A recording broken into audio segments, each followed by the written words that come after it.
Men's ministry leadership teams are critical to the success of your men's ministry.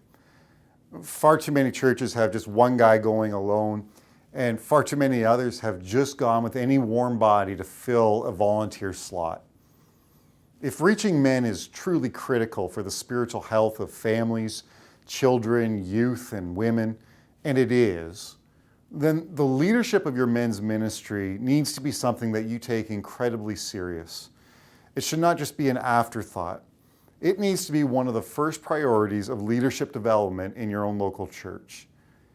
With this in mind, your starting point for building a men's ministry leadership team is quite simply prayer.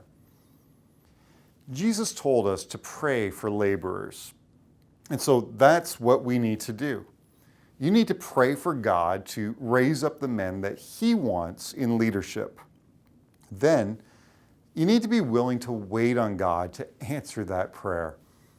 I know that's easier said than done for those of us who just want to run ahead, but it is better to have the right team in place and start in God's timing than to have the wrong team in place and start in your timing.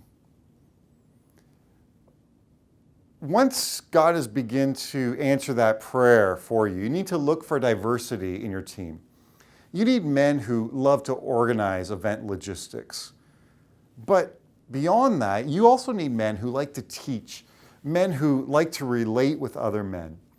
The Blueprint Leader Training Program is something that is set up to help you identify 3 key positions for your men's ministry leadership team. And each of these 3 positions require different strengths. An events leader is there to help organize events. A Men in Action leader is there to help organize missional projects for men. And a man-to-man leader is there to help give leadership to your teaching and to any of your small groups or mentoring ministries you might have built into your men's ministry. As God begins to give you names, then ask that man for a meeting. Don't send him an email with a long list of a volunteer job description. Just set up a meeting.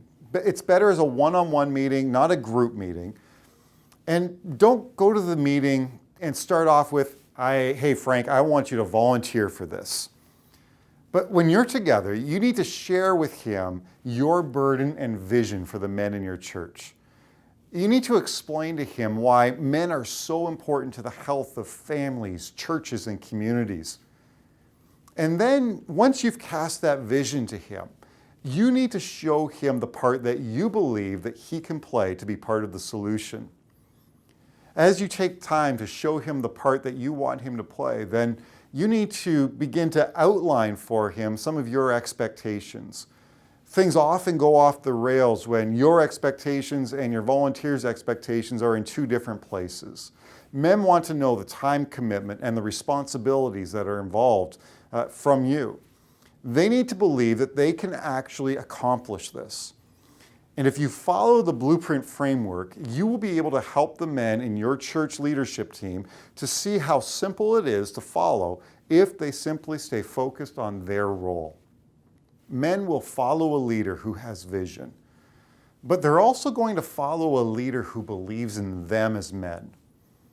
You see, when you personally approach a man, when you look him eyeball to eyeball and you tell him that you believe in him and you believe that he has the ability to do this and to have this kind of impact in other men's lives, then you are making steps as a leader towards capturing his heart. Once he's agreed to participate on your leadership team, then you need to begin to equip him. Take your leadership team through the whole Blueprint Leaders Training Program at least once a year.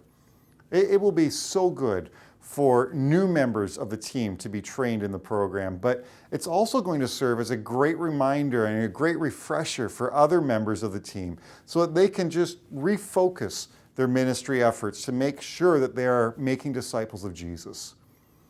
The final step is just in finding new men to join an existing men's ministry leadership team. If you already have a team in place, you need now to begin to find their replacements for when God might move the current leadership team to other areas of service in your church.